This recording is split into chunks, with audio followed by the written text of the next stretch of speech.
Welcome to our show Leader's Voice, and today we have industry leader Mr. Sitesh Srivastav, and today we are discussing a very important and crucial topic about population explosion. So without wasting any time, I would like to invite Mr. Sitesh Srivastav and listen to his viewpoint. Welcome to the show, Sitesh. How are you doing today? Feels very heavy, Kanchan, because of the topic that we have in our hands.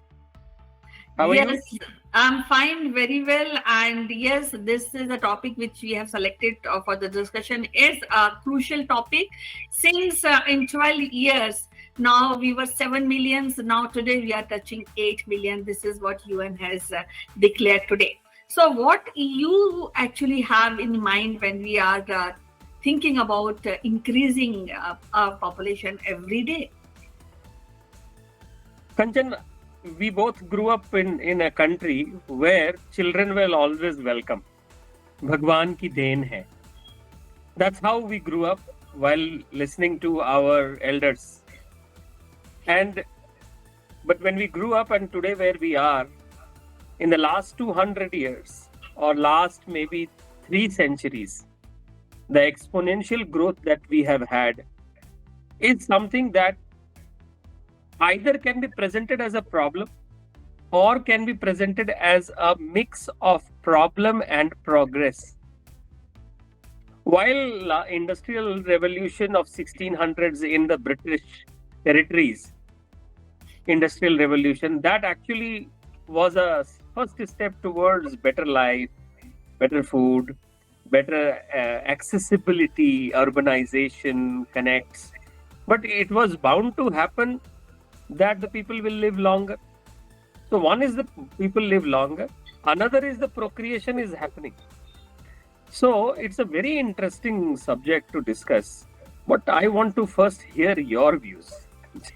When we are talking about the population, and you have rightly said, especially in India, we welcome children, we want more and more children, and that is how things work. But when we are talking in the context of India, I think there are currently we have more working hands and mind because we have a young population which is below 21, and this will help.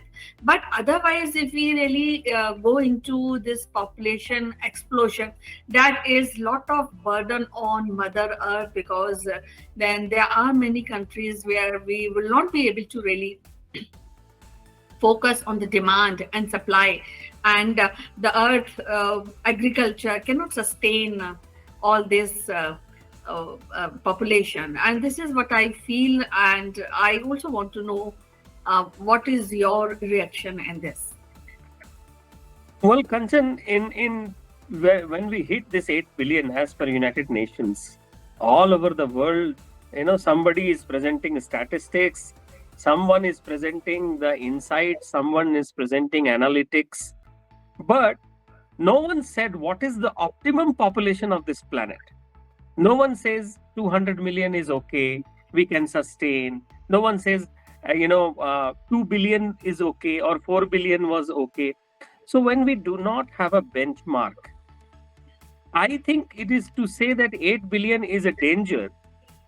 I remember even 4 billion was danger around 25 years back. We never had, the climate activists were shouting from the roof, even at 4 billion. And I'm sure when it was 2 billion, people started noticing it.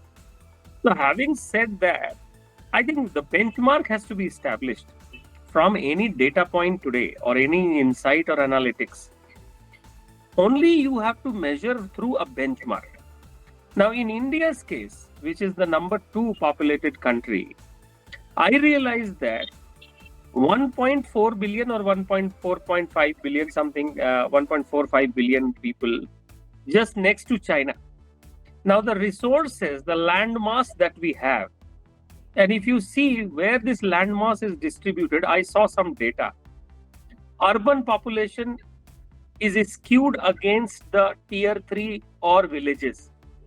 But in 50s and 60s, Kanchan, people were living in villages kind of places, right?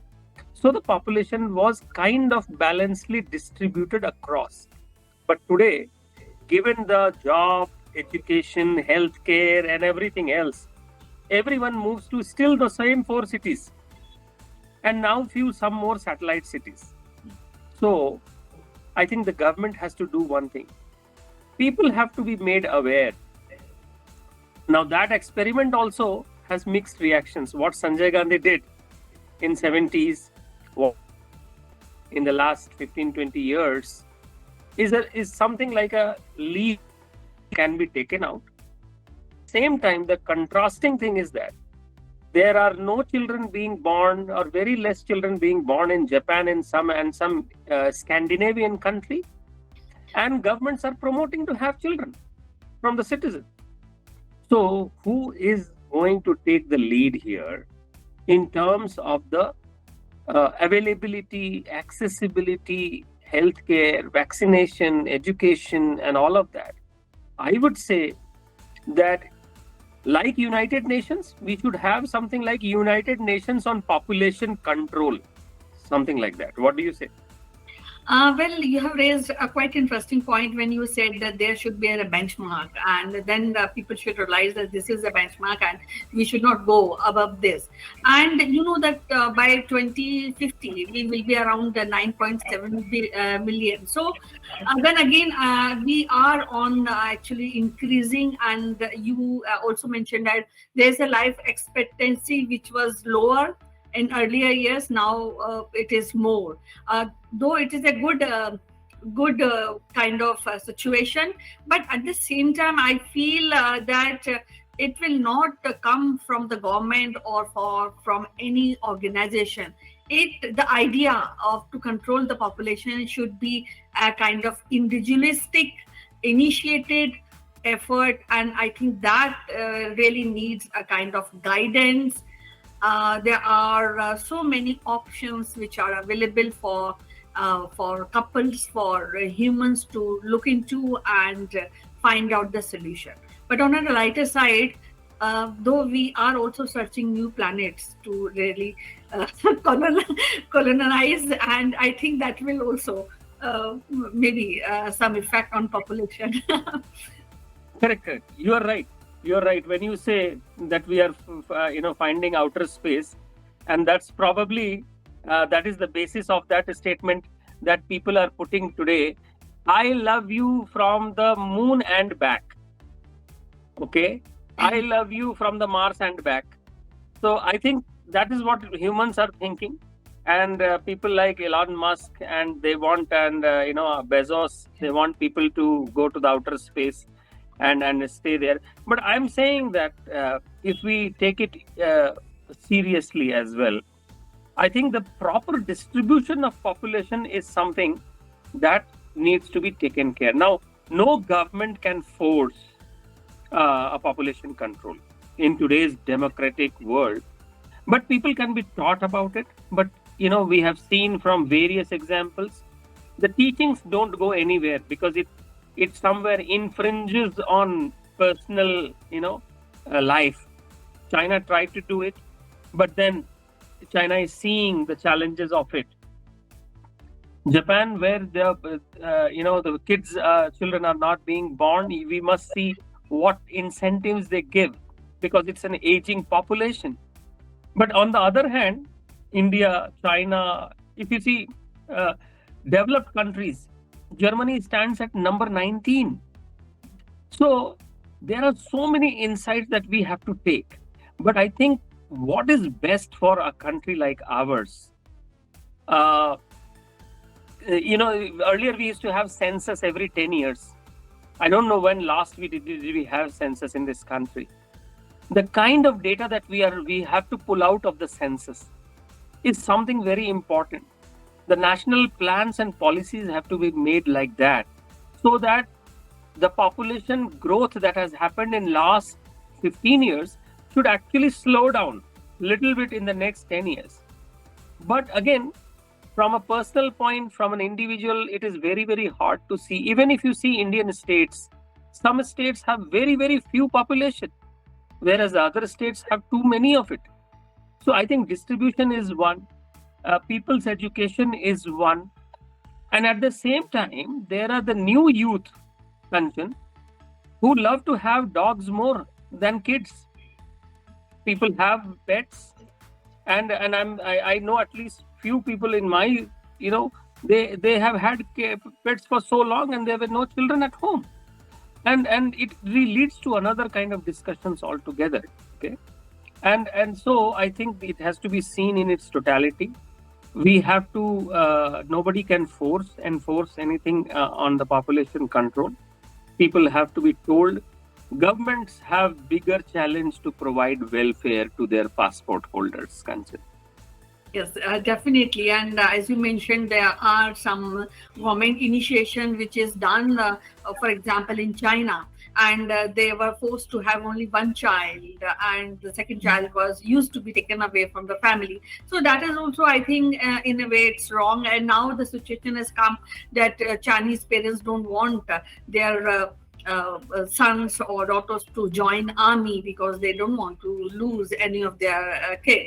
And now this is a problem which now China has kind of eased it, and now China is provided to have 2 kids also. This kind of ruling has been done. So again, I think this is quite a tricky situation and thought process for humans, because it is actually very difficult to really initiate this idea, not to have children or to have only one. So I think we and the policymaker has to really sit together and plan it out, something which is more viable and can go for a longer years.